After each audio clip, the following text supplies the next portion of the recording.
I remember the exact second everything snapped into place. She laughed. Not the soft laugh she used to save for me. This one was lighter. Freer. It slipped out of her while she stood near the door, fixing her hair, checking her reflection for the third time. Friday. Again. I'll be late, she said, already halfway gone. I didn't ask where. I already knew. We weren't always like this. There was a time when she couldn't leave a room without touching me first. A brush of fingers. A glance that lingered too long. We built something slow and steady. Late-night talks, cheap takeout, promises whispered like they mattered. I believed her. That was my first mistake. Because love, when it's real, makes you blind in very specific ways. You don't question the delays. You excuse the distance. You tell yourself people change, and that's normal. But patterns don't lie. And she had a pattern. It started small. Every Friday, she'd dress a little better. Not for work. Not for me. Something in between. Subtle but intentional. Her phone would buzz and she'd angle the screen away like it was instinct. Then came the late returns.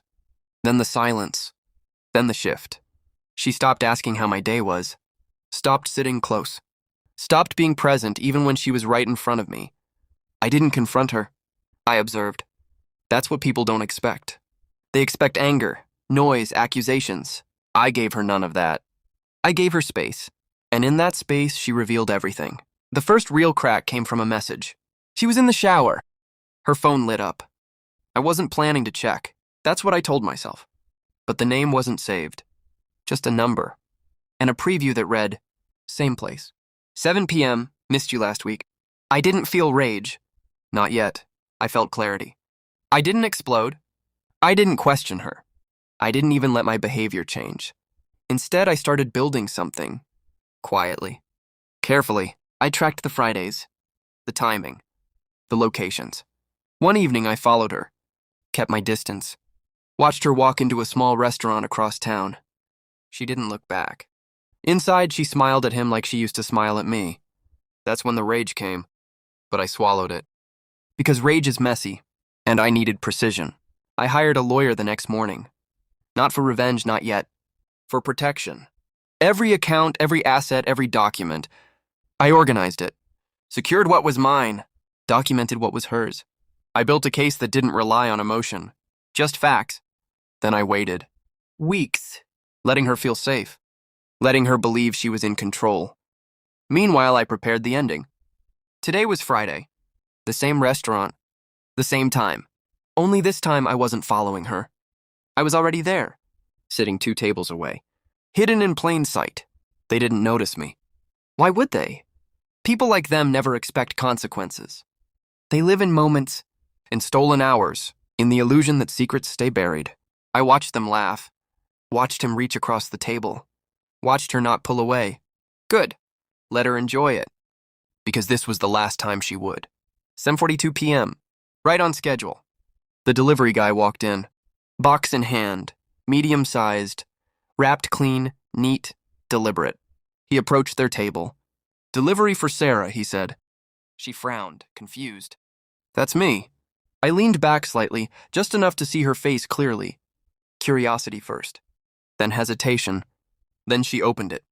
Inside was a stack of printed photos. Not random ones. Every Friday. Every meeting. Different angles. Different days. Her face changed as she flipped through them. Color drained. Her hands started to shake. The man across from her leaned in.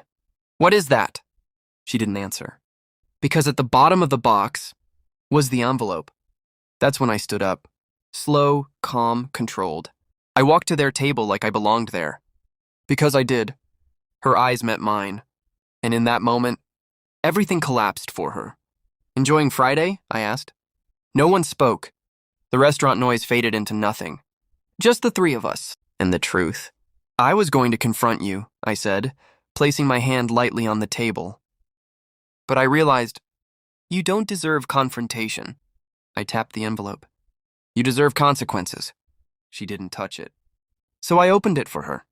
Divorce papers. Signed. Filed. Final. You planned this, she whispered. I nodded. For weeks. The man looked between us, suddenly smaller, suddenly unsure of the role he thought he was playing. You knew? He asked her. She didn't answer him either, because now she had nothing left to say. I gave you time, I continued. Time to stop. Time to choose. You didn't. I stepped back. No more time. I left them there. In silence. In exposure. In the wreckage of something they thought was hidden. Walking out felt lighter. Not victorious. Not angry. Just clean. Like cutting out something rotten before it spreads. People think revenge is loud, explosive, emotional. It's not. Real revenge is quiet. It's precise. It's knowing exactly when to act. And making sure there's nothing left to fix when you do. She thought I wouldn't find out. That was her second mistake. Her first was thinking I wouldn't do anything about it.